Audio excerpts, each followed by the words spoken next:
اینا 10 از وحشتناکترین خطاها توی فوتبال هستن. شماره 9. دندونای این بند خدا رو ببینید. دقایق پایانی بازی PSG و ایزد بود که این بازیکن یونانی با آرنج میزنه تو صورت حریفش و این لبخند زیبا روش هدیه میده. شماره 8. خب معمولا توی فوتبال اگه رود خطا بشه و بد شانسی بیاری یکی از پاهات آسیب میبینه، اما این داداشمون 2 تا پاشو از دست داد. پای راستش رو توی سال 2004 وقتی که برای لیورپول بازی میکرد از دست داد. بیاین اصلا خودتون ببینید.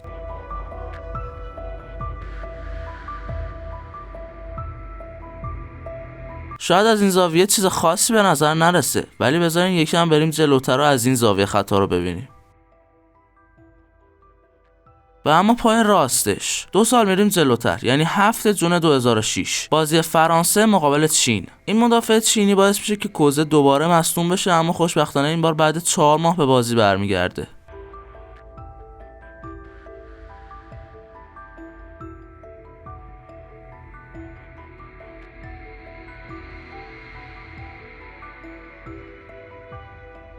شماره 6. اینم که دیگه نگم براتون، فکر کنم داشته اون فوتبال با زمین کشاورزی اشتباه گرفته که اینجوری تراکتوری رنده میکنه با تکلش.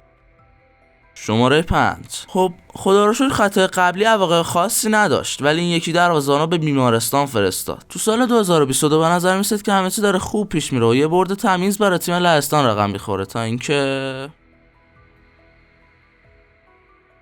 این ضربه وحشتناک باعث شد که آندره کلر پیشونی و کلا صورتش داغون بشه و حتی تا مدت‌ها با ماسک محافظ دروازه‌بانی میکرد. در آخر هم این جای زخم تا آخر عمرش براش یادگاری موند. شماره 4. این بار هم مثل این که یه نفر دیگه فوتبالو با کاراته اشتباه گرفته. زهر مار، تعجبم میکنه با اون قیافش. شماره 3. این هم از گریزمان که اینجوری صورتش سرویس میشه، اما خوشبختانه با یه هدبند به بازی ادامه میده.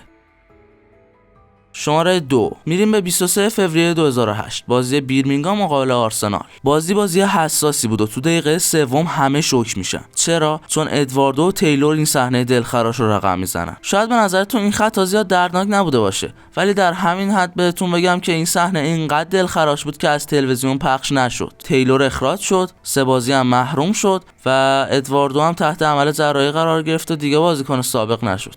شماره 1. و اما وحشتناکترین و غمناکترین حادثه فوتبال توسط یک شخص یا حتی هوادارا اتفاق نیفتاد، بلکه سائق باعث نابود شدن این بازیکن شد. Professional football player for FC Nordsjælland.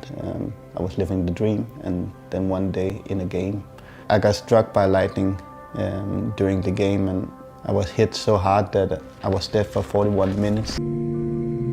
The doctors came and told me that they had to amputate my left leg and that's when I realized that I'm not living.